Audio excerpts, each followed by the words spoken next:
Kyle Jamieson out, Kempe, and you brought in two young players, Jacob and Scott, who had played at top level, but limited overs. So total different format. So we'd love to get a bit more of an understanding of how they're going and how they're pulling up and their approach, the messaging that has been put to those players, knowing that the quality that is missing for the Blackcaps at the moment.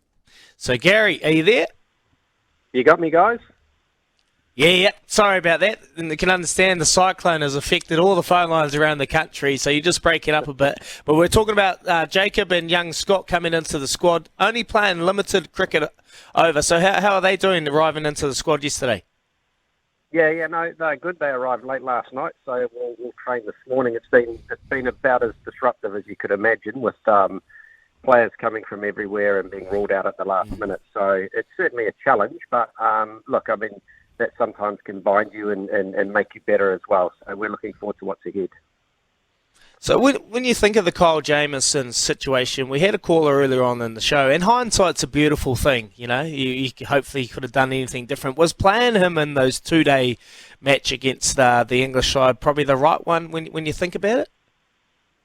We've worked, I guess, on that build-up for about the last 8 months since his injury, but then more, I guess, the last couple of months, and we felt it was the right build-up in terms of his preparation. But look, I mean, we will review those things again and soon and say, was it the right way? We still sort of maintain, and I think Kyle appreciates this as well. It's actually better it happens in a warm-up game than finding out the first day of a test match and then you lose a bowler. So there's sort of positives and negatives every way, but we're all gutted for Kyle. It's been a big blow for him because he's worked so hard on his fitness and his bowling to get back to where he was.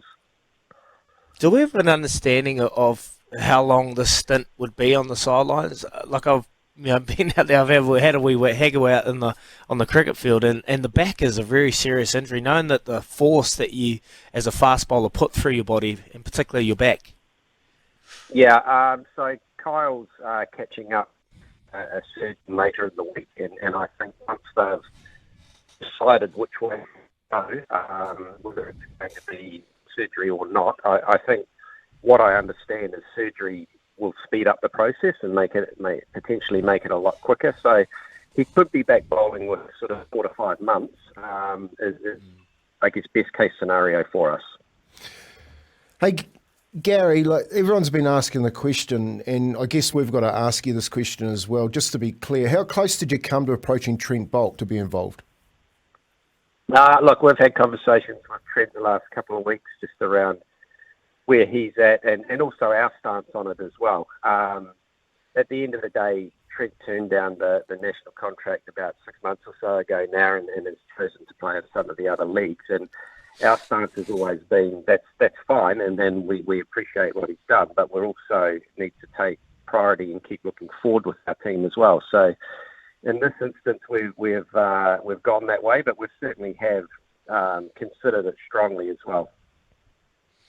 Just quickly before we move on to the game, because we're all excited to see this test match. It's one of the must-watches of the summer of cricket.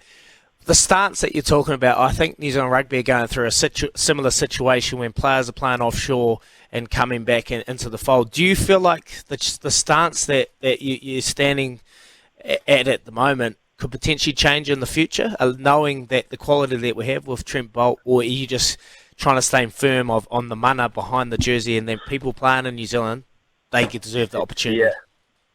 Yeah, it's a great question, and I think cricket is a little bit different at the moment because all these T20 leagues are popping up all around the world, and I think you've seen the emergence of another sort of 3 or 4 in the last 12 months. So to be honest, I don't know what it's going to look like in the future. I think we have to, as a small country like New Zealand, I think we do have to be adaptable and flexible to the changing world, and hopefully for us we can find a system that allows players to still move offshore, but also, I guess, still play the key matches for New Zealand. And I think both players and management here are still trying to work out what that looks like. Yeah, well, that's really good to hear, Gary. But probably the future. I think you're not the only sport. I think a lot of sports are looking at what that future looks like as far as the black jersey goes. What about coming up with against the English? That's obviously on everyone's lips at the moment. Baz bringing his team down here. You know, I like a team that's got their backs against the wall. Do you feel a little bit like that at the moment? Are you excited about the challenge ahead? Yeah, I mean, every test match is an air of anticipation and excitement around, and it's no different here. I think England are arguably the form team in world cricket at the moment, and test matches, winning 9 out of the last 10 has been an extraordinary, I think, turnaround from how they have been going before that. And no doubt Baz and Ben Stokes have been just instrumental in finding the confidence within their team. So we are pretty clear on the way that they're going to play and the way they're going to play against us. We know it's going to be a very attacking style, and I think that will bring excitement into the game as well. So for us, it's about getting really clear on how we can counter that and how we can also throw our punches back at them. So test matches are a long time. They can go over 5 days, but I'm pretty sure you're going to see results in these series.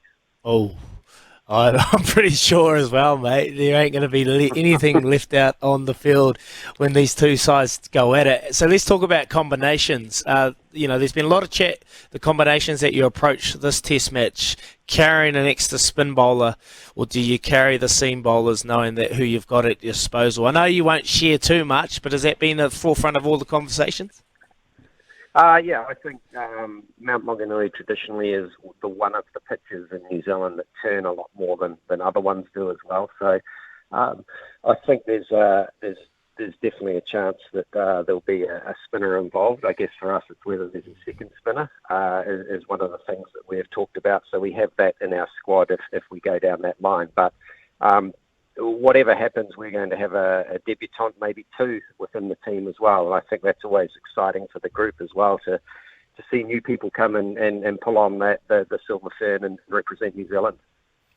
Hey Gary, I've got a question for you as a former coach. You know, like, when you get into these situations where you think that you hope that you know what you're doing's right, and you hope you've got the support around you. Gary Stead and his way forward.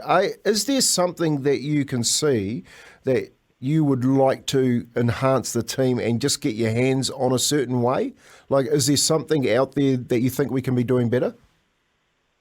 Look, I mean, I think you're always trying to find that little X factor and little things that might make teams better. But I think cricket is so unique, and it's a team sport, but it's the individual performances that go to the team that actually get the results for you. So for us, it's really about working with the individuals a lot, about what we can do to enhance their skill sets, whether it be from a physical or technical or mental sort of point of view, but knowing that the end result still is, and I think it's a feature of what has been the feature of our team for a long time, that we aren't the best players in the world, and we sort of recognise that, but what we can do is we can scrap, we can fight as hard as we can, and I think that's still the key thing, that we keep searching for those ways that we can do that.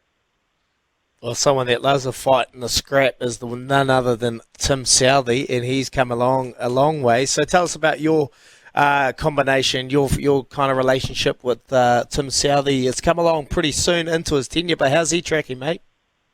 Yeah, he's going well. I mean, it's again, with Kane stepping down before the last Pakistan series, then it just brings a little bit of freshness and a few different ideas to the group as well. And Tim is an aggressive style. He loves taking on the fight and often sort of steps forward as that first person to do so and getting people to follow him. So that's the way that he will go about it. And again, like Ben Stokes as well, I think you've got 2 captains out there who will go head to head with things and may the best man win at the end. Yeah, it's going to be an interesting matchup to boot.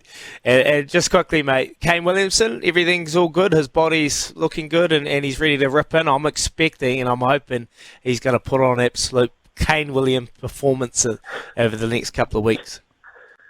Yeah, we're having for a Kane masterclass here at the Mount Maunganui. So, look, he's obviously a class player. When you look through the numbers, even though he had a period of time out with his elbow injury, then you still look, he's got the best average amongst all players in the world in the last 3 years, and that's pretty incredible, really, when he's been through a real sort of injury crisis as well. So can't wait. We saw some great glimpses, I think, in Pakistan as well with his double 100 there. So hopefully that's around the corner again. Beautiful, mate. Thank you so much for finding time for us, Gary. We're right behind you on SENZ. It's going to be a hell of a test series to boot, and we hope that you and the men can pull off an absolute clinic and send Bears packing, really, with all his pounds. Send him home. He's all right. Cheers, guys. I hope you're right too.